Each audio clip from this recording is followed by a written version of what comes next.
UPSC mains का देखेंगे। यह 20 से 25 नंबर का स्कोरिंग रहता है। तो देखेंगे कि इसमें इसकी स्थापना, अधिकारिता, उद्देश्य और सिद्धांत क्या क्या है, कितने उसके अंग हैं। लगातार उससे 20 नंबर का क्वेश्चन चार्टर्ड एक 101 से 111 तक के लगातार पूछा जा रहा है, उनके अंगों को पूछा जा रहा है। इसके द्वारा विशिष्ट अभिकरण है। हाल ही में जो अफगानिस्तान में जो घटना घटी है, तो संयुक्त राष्ट्र का वहां पे क्या रोल है। भारत जो है अंतर्राष्ट्रीय सुरक्षा परिषद का अभी पदेन सदस्य है 1 महीने के लिए। चूंकि हम लोग अंतर्राष्ट्रीय सुरक्षा परिषद में डिटेल देखेंगे भारत को कितने बार दिया गया है सदस्यता, जो है कुल 8 बार से अधिक है। और तालिबान प्रतिबंध और लिबिया प्रतिबंध समिति तथा आतंकवाद निरोधक समिति का पदेन अध्यक्ष है भारत जो है। तो हाल ही में हमारे प्रधानमंत्री ने इनका बैठक आयोजित किया है और इनका अब अफगानिस्तान में अहम रोल है। तो देखते हैं आज की परिस्थिति में क्या है, कैसा है। उनके चार्टर टेक के हिसाब से हम लोग डिटेल वीडियो बनाएंगे। हो सकता है ये वीडियो 1-2 में कवर ना हो, तो आप लोग प्लीज इसको देखिए। तो देखिए हम लोग चलते हैं फिर चार्टर टेक 1 से 11 तक की डिटेल। सबसे पहले देखिए इस अभी 2020 में और 2018, 19, 20 तक के ये छोटा छोटा क्वेश्चन किया जा रहा है। जैसे 2018 में पूछा, 19 में पूछा गया था आधिकारिक भाषा को बताइए, 2 नंबर का आया था। तो इसकी आधिकारिक भाषा अंग्रेजी और फ्रेंच है। जनरली अन्य भाषाओं में रशियन है, चाइनीज है, अरबी है और आयरिश आयरिश भाषा। ये भाषाओं को भी बोला जाता है, लेकिन मुख्यतः अंग्रेजी और फ्रेंच में ही कार्य होता है।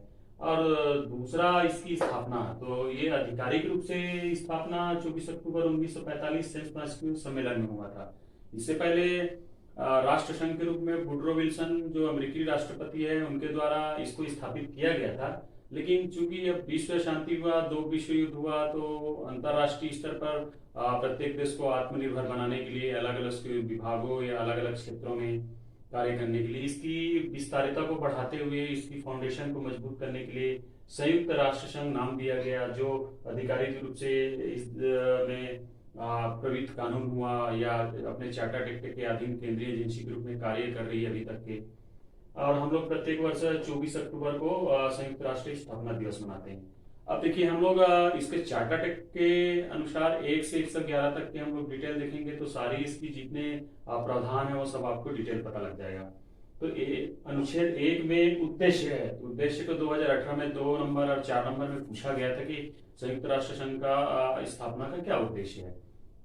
तो वही चीजें जो हम लोग अपने मूल अधिकार में पढ़ते हैं कि बिना जाति, धर्म, लिंग, मूल स्थान, जन्म स्थान के बिना भेदभाव करे, क्या करे, प्रत्येक नागरिकों को सामाजिक, आर्थिक, सांस्कृतिक, इसमें लिखा नहीं है, थोड़ा बोर्ड छोटा हो गया, तो सामाजिक, आर्थिक, सांस्कृतिक स्वतंत्रता, मानवाधिकार को प्रदान करने में सहयोग करेगा। साथ में देखेंगे आगे इसके उद्देश्य में देखेंगे कि यह क्या करेगा। संयुक्त राष्ट्र एजेंसी जो है अंतर्राष्ट्रीय एजेंसी के रूप में क्या कार्य करेगा। यह कार्य करेगा विश्व के शांति, सुरक्षा, समन्वय तथा सहयोग तथा बंधुत्व बनाए रखने के लिए विभिन्न प्रकार के विशिष्ट उपकरण अभिकरण भी है। साथ में लोगों को या फिर समूह देशों को मोटिवेट भी करेगा कि भाई आप शांति सुरक्षा बना के रखिए, एक दूसरे का सहयोग करिए।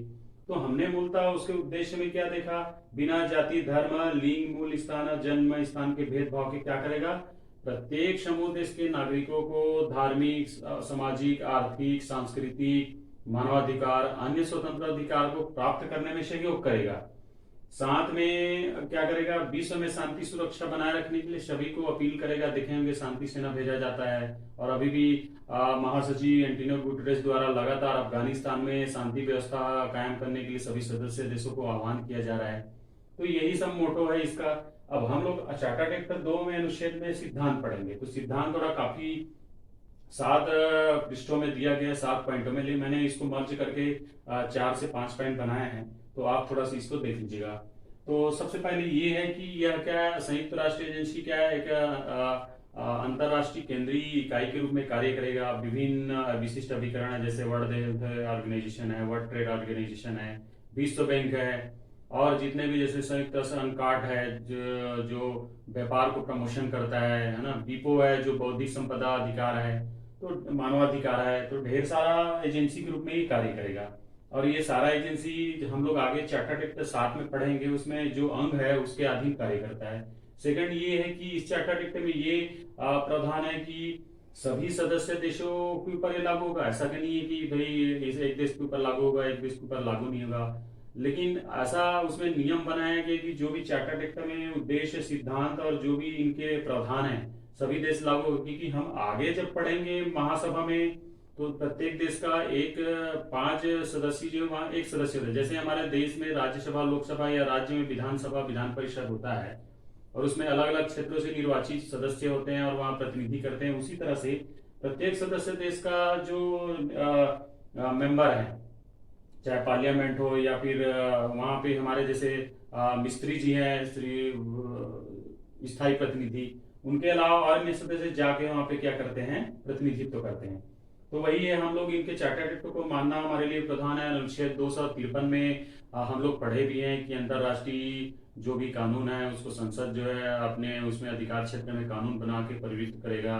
जैसे अंतर्राष्ट्रीय मानव अधिकार है उसको हम लोग फॉलो करते ही हैं। अपने देश में भी राष्ट्रीय मानव अधिकार इसी एक्ट में आएगा, 7 पेपर में ही है वो। राष्ट्रीय मानव अधिकार अधिनियम 93 में है।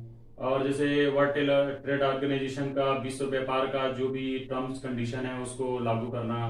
तो अन्य जो अंतरराष्ट्रीय जो विधिक संविदा या संधि को अनुच्छेद 253 में दिया भी गया, राज्य के नीति निर्देशक तत्वों में भी दिया गया 51 में कि अंतरराष्ट्रीय शांति और सुरक्षा बनाए में राज्य क्या करेगा, सहयोग करेगा। तो आगे इसमें और उसी की सिद्धांत में ये बताया गया है कि प्रत्येक देश ऐसा नहीं है कि आपस में लड़ते रहेंगे, संघर्ष करेंगे। क्या करेंगे, आंतरिक मतलब संप्रभुत्व, संप्रभुत्व मतलब ये हुआ कि उसके आंतरिक मामलों में क्या हस्तक्षेप नहीं करेंगे और बिना भेदभाव या बिना आपसी भौगोलिक या राजनीतिक कानूनी संघर्ष किए बिना क्या करेंगे, आपस में सहयोग करेंगे। चाहे व्यापार हो, शिक्षा हो, सामाजिक उद्धार हो या मनोविकास हो, सभी में एक दूसरे के समन्वय के साथ विकासात्मक कार्य में सहयोग देंगे। तो ये अब आखिरी ये है कि जो चार्टर्ड एक्ट है उसके आदर्श उद्देश्य को मानेंगे। क्योंकि आदर्श उद्देश्य क्या है, विश्व की शांति बनाना, लोगों को बिना भेदभाव के सभी अधिकारों को प्रदान करना। तो ये मूलतः इसका चार्टर्ड एक्ट 1 और चार्टर्ड एक्ट 2 में उद्देश्य और सिद्धांतों को बताया गया है। हम लोग आगे इसको 3 और 4 को भी पढ़ेंगे। हम लोग संयुक्त राष्ट्र की स्थापना, उसका अधिकारिता जो भाषा है और कब मनाया जाता है, उसका उद्देश्य क्या है, सिद्धांत क्या है, वो सारा चीज हम देख चुके हैं। उसके आगे का अनुच्छेद वाइज हमने चर्चा किया था कि 1 से 11 तक हम लोग चर्चा करेंगे। तो आप सभी को मैं विदित कर देता हूँ कि देखिए क्या है, अनुच्छेद 3 से 4। 3 से 4 में क्या रहता है, सुरक्षा परिषद से एक अनुच्छेद 8 के तहत अनुसमर्थन और हस्ताक्षर लेगा सदस्य देश से। फिर महासभा उसको प्रस्तावित करके उस देश को सदस्यता प्रदान करेगा। मतलब ये प्रोसीजर जो है संयुक्त राष्ट्र के सदस्यता प्राप्त करने की प्रक्रिया है।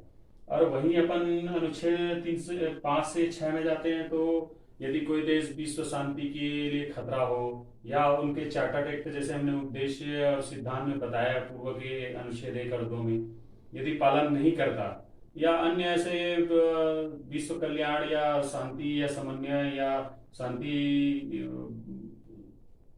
से संबंधित या सामाजिक आर्थिक संबंधित वायलेंस करता है या सहयोग नहीं करता, अपनी मोनोपोली दिखाता है, तो उस संबंध में उसकी सदस्यता को समाप्त किया जा सकता है। अभी तक तो संयुक्त राष्ट्र ने अनवरत 199 देशों को सदस्यता प्रदान की है। किसी की सदस्यता को समाप्त करने का अभी तक का कोई कड़ाई से प्रावधान लागू नहीं हुआ है। अनुच्छेद 7 में इसमें अंग को बताया गया है। इसमें मतलब अंग मतलब ये किस तरह से कार्य करेगा। अभी 2020 में जो हुआ था तो ये 2 नंबर से पूछा गया था ये कि उसके अंग को बताइए करके। तो हमको देखिए क्या है, दूसरे से हम लोग भिन्न कैसे होंगे, देखिए समझाता हूँ मैं। इससे क्या रहता है, जैसे कई लोग देखेंगे कि आपको सामान्य बुकों में महासभा, सुरक्षा परिषद, सामाजिक परिषद ये सब मिलता है, लेकिन चार्टर्ड एक्ट के साथ आप लिख देते हैं उसमें। तो जांचने वाला बराबर समझ जाता है कि आपने इस कानून को पढ़ा हुआ है। मैं ये सब ऑथेंटिक स्रोत साहित्य भवन की जो फाड़िया की किताब है और वैसे भी एलएलबी का कोर्स में ये अंतर्राष्ट्रीय संगठन शामिल है और पीएससी में भी शामिल है, तो उससे ऑथेंटिक सोर्स से मैं ये सब स्टडी कर रहा हूँ। तो चलिए देखते हैं हम लोग 8 में समानता का अधिकार, जैसे समानता का अधिकार, इक्वलिटी के अधिकार जो हमको इक्वलिटी राइट अनुच्छेद 14 से आपका 6 अधिकार, स्वतंत्रता अधिकार मिला है हमको। तो उसी के सिलसिले में पूरा बताया गया कि हमको जैसे मूल अधिकार में 14 से 30 तक के मिला हुआ है, 6 जो संपत्ति के अधिकार को तो हटा दिया गया था। तो उसी तरह से ये समानता का अधिकार है, इक्वलिटी। अब अनुच्छेद 7 के ऊपर ही सारा कुछ डिपेंड है, क्योंकि ये जो अंग है किस किस रूप में कार्य करेगा, इसकी क्या प्रक्रिया रहेगी, और इसके अधीन कौन कौन सा विशिष्ट अभिकरण रहेंगे, एजेंसी रहेंगी जो ये कार्य करेगा, निष्पादन करेगा, मॉनिटरिंग करेगा या रिपोर्टिंग करेगा। ये सारा कुछ जो है हम इसी में ही समाहित है।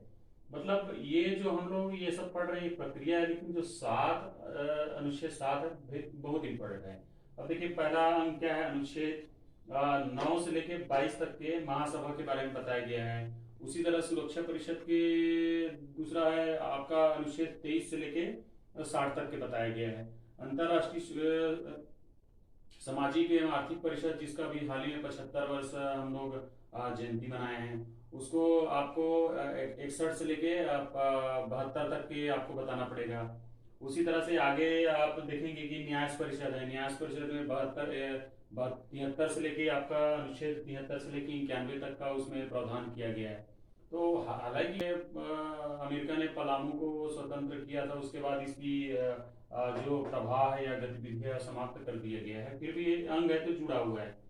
अब पांचवा है अंतरराष्ट्रीय न्यायालय। अंतरराष्ट्रीय न्यायालय में 92 से अनुच्छेद 96 तक के बताया गया है इसमें। तो अंतरराष्ट्रीय न्यायालय के भी काफी अहम रोल है, कई प्रावधान में हम लोग देखेंगे आगे इसमें क्या क्या चर्चा है। अभी हाल ही के एग्जाम में सीधा सीधा ये 7 जो अनुच्छेद है बहुत इंपॉर्टेंट है। कैसे पूछता है, अंग को बताइए, या फिर आपका महासभा का उद्देश्य बताइए, अधिकारिता को बताइए, अंतरराष्ट्रीय का संबंधित कोई न्यायालय के प्रकरण को उदाहरण से समझाइए। अभी इस साल कोरिया उत्तरी कोरिया युद्ध के बारे में 15 नंबर का क्वेश्चन इसमें पूछा गया था। तो ये जो संयुक्त राष्ट्र का 7 पेपर में वेटेज काफी है, 25 से 30 नंबर का वेटेज है इसका। तो इसलिए हम लोग पढ़ के समझ सकते हैं, कुछ ज्यादा कुछ है नहीं, लेकिन इसका जो मोटो और विस्तार देखेंगे तो समझ जाएगा। अब यहाँ तक के महासचिव का है 97 से 101 तक। तो अभी तक के जैसे एंटोनियो गुटेरेस दोबारा चुने गए हैं, महासचिव क्या है, कितने महासचिव हुए हैं, उसकी क्या क्या कार्य, प्रशासनिक कार्य कितने अंगों के माध्यम से काम करता है, और उसका अहम भूमिका क्या है। तो हम लोग वहां पे देखें कि 101 से अनुच्छेद चार्टर एक्ट में यहाँ पे देखे हैं। तो आगे एक विविध प्रावधान भी है कि अनुच्छेद 102 से 105 तक के क्या प्रावधान किया गया है, ये भी बताया गया है। संक्रमणकालीन व्यवस्था, जैसे आपातकालीन व्यवस्था, जैसे हमारे यहाँ पे आपातकालीन व्यवस्था लगता है, राष्ट्रपति का आपातकालीन व्यवस्था 3। तो उसी तरह से विश्व समुदाय या विश्व सदस्य देशों में भी आपातकालीन ऐसा कोई व्यवस्था लगता है, तो उससे रिलेटेड इसमें प्रावधान बताया गया है। आगे इसमें संयुक्त राष्ट्र में जैसे हालिया जो प्रकरण हो रही है, जैसे अफगानिस्तान का मामला है, चीन का विस्तारवादी नीति है, तो भारत जैसे अन्य मित्र राष्ट्रों ने लगातार इसको अनवरत रूप से मुद्दा उठाया कि भाई संयुक्त राष्ट्र एजेंसी ने 1945 में जिस प्रकरण, जिस स्थिति, परिस्थिति या गतिविधियों के आधार पे गठन किया था अपना मोटो, उद्देश्य और सिद्धांत को, आज 1945 का 75 सालों में काफी परिवर्तन हो गई विश्व में। लोगों में जहां समानता है वहां संघर्ष भी है, जहां आर्थिक गतिविधियां है वहां गरीबी और भुखमरी भी है, जहां लोग समन्वय बंधुत्व से काम कर रहे हैं वहीं कई देश जो है अपनी विस्तार और आर्थिक विस्तार की वजह से छोटे छोटे देशों को ट्रैप में भी फंसा रहे हैं। तो इन सारी परिस्थितियों को देखते हुए हमके जो अंग है या जो इनमें उद्देश्य प्रावधान है उसमें संशोधन का भी प्रावधान लाया गया। जैसे हम लोग अनुच्छेद 368 में हम लोग पढ़ते हैं, जो दक्षिण अफ्रीका से लिया गया है वो अनुच्छेद हमारे भारतीय संविधान में, उसी तरह से भी संशोधन का भी प्रावधान है 8 से 9 तक के।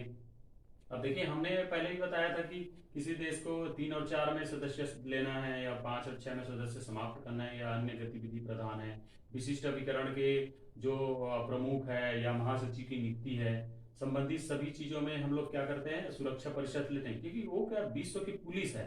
जैसे आप देखे होंगे आप कोई सरकारी नौकरी या कहीं कुछ करते हैं तो आपकी पुलिस वेरिफिकेशन कराया जाता है कि भाई ये अपराधी प्रवृत्ति थोड़ी मामला है, या फिर कोई विभाग में जासूस बन के थोड़ी नौकरी कर रहा है, तो इंटरनल आपका वेरिफिकेशन कराया जाता है। उसी तरह से सदस्य राष्ट्रों या जो भी महासचिव या विशिष्ट अभिकरण में जो उसका सचिव बनता है वहां और अध्यक्ष बनता है, सभापति बनता है, उसके संबंधित भी अनुसमर्थन और हस्ताक्षर किससे लिया जाता है, अंतरराष्ट्रीय सुरक्षा परिषद से। और अभी वर्तमान में देशों की संख्या 199 है सदस्य, लेकिन वहाँ पे जैसे अन्य जो विशिष्ट अभिकरण है उनका अलग, जरूरी नहीं 199 ही रहे। तो ये तो पूरा हम लोग 101 से 111 तक के पढ़े हैं। अब नेक्स्ट क्लास में मैं आपको उसका जो अनुच्छेद 7 में अंग है उसको हम लोग बारी बारी, उसकी क्या प्रावधान है, कैसे काम करता है, उसको बारी बारी बताऊंगा।